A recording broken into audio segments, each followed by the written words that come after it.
Hello and welcome to this demo video.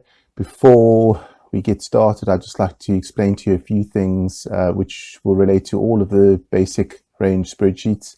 Number one, there is a key on the intro and setup tab of all of the spreadsheets showing what the different color headers mean. The blue headers mean that the cell's formulated, so it's locked and you can't change it. The yellow headers are where you can input data, and occasionally there might be some gray headers, which is just a different kind of data input, but we'll include instructions as and when that happens. The other thing that you can be aware of is there are ways in which you can damage the spreadsheet. So please do take a look at the link where you see this image, which will take you to a web page to show you how to better preserve your spreadsheet. Please feel free to keep a blank version of the spreadsheet somewhere, so that if you do mess up a spreadsheet that you're using, you can in fact just open a new one, a blank one. And some of the spreadsheets only last for a year, and then you've got a blank one to start the following year. So do keep a blank copy as a backup somewhere. And lastly, wherever you see this image, you can click on it. It'll take you back to the store where you purchased this product to see if you've got anything, any more products. One last thing, to see a demo video, you can click on this on a link that looks like this in order to go to the demo video, but that'll take you to the most recent demo.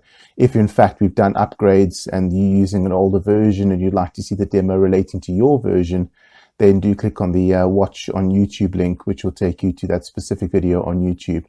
So I think that's all you need to know. So without further ado, let's move on to this demo video. Thank you. Hello and welcome to the demo video for the project expense tracker. I've received a request for such a spreadsheet, and I thought, well, there must be something in the basic range, and went through to have a look, and to my shock and horror found out that I didn't actually have anything like this. So I wanted to add one on. It's very, very, very simple. This is just to track your expenses for any kind of one-off project. So for argument's sake, I mean, if you're using for personal use, if you're having extensions done, or if you're throwing a party, or if it's a business thing and it's a one-off project and you literally just want to know how much have I spent on this project, you maybe have a few categories, possibly even a budget per category and an overall budget, and you just want to track what you've spent on a project. So one spreadsheet per project, that's it. This one will do for you. So let me explain how it works. It's very, very simple to use, but there's a little bit of a know-how in the setup. You've got your categories, so you can list categories. Now, depending on whatever this is, if this is renovations, you may have things like builders, architects, whatever else here. If these are parties, you may have food, decorations. You can categorize it however you want. It doesn't matter. You can put up to 30 in.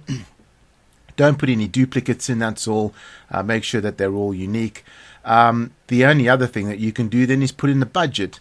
Now, if you don't want to use a budget facility, if you just want to monitor your expenses and you don't want to have a budget, that's fine. Just simply leave those blank. If you leave those blank, that goes blank, and it won't show you the budgets. I'll remove them at the end and show you what happens, but you don't need to use them. Just leave them blank. You can still use the categories, just simply don't fill in the budgets.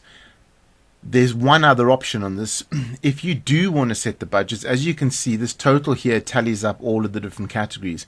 But what you may have is a situation where you may be allowed a slightly higher budget or a lower budget in each category, but you want to set the overall budget slightly different. So I may have set a lower budget, excuse me, and actually thought, well, I've got a total budget of £2,000, but I only want to categorize £1,800 of it just in case. I want to keep 200 kind of spare.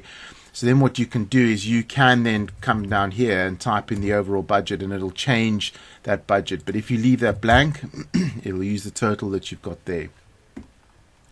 The last thing to do is put in a project name. That doesn't really matter. You can put whatever your project name is there. That just goes through to the second tab. That is all you have to do to set up. Once you've set up, you can come to this tab, and this is just where you do your data entry. It's very, very, very simple, and that will then produce a report. So each date, you can put the date in when you spend something, then simply select the category from the drop-down list. Let's put the date in. We put 3 Feb, click enter, formats it correctly. So we've got 3rd of Feb. We put the category in, put the cost in. whatever the cost may be. You've got a description, so you can type in what that particular thing was for if you want to. If you need that, you can put in a very short description for each of these lines. It just stays here just to show you what those particular expenses were for. And then the dashboard updates automatically. So when you click on the dashboard, you're able to see the period you've got. You'll also be able to see all 30 categories down the left hand side, total budget for each, expenses paid for each, budget remaining for each, and then you've got your budget percentage spent and budget percentage of your budget remaining, and that's for all 30. And if you scroll down to the bottom, you'll see your overall budget versus expenses, and then you'll see each category budget versus expenses. If I listed more categories, you'd see all 30 along the bottom here. So that report automatically calculates. Now, as I said at the beginning, if you don't use the budgets, if you simply take that out, then if you go back to your dashboard, you'll see it won't give you those other figures because they're not relevant, but it will still give you the expenses paid, and there you can see the total that you've spent on the project. So you don't need to use the budgets, but if you do put the budgets in, obviously it's useful. If you have a budget to work to, I would add them. But otherwise, that's all you do. You can come and sort by these columns if you want to. These totals down the side here, what they do is, as you add each new line in, it shows you what the total spent is at that point. So at this point, we had spent £200 on that category. If I were to come in here on, say, on the 4th of Feb, whoops, it didn't recognize it because I didn't type it in properly, 4th of Feb. And then I did category A again, or let's do actually B, and I spent £50 on category B. Now you can see it gives me a new total of 150 because it's tallying up that one and that one.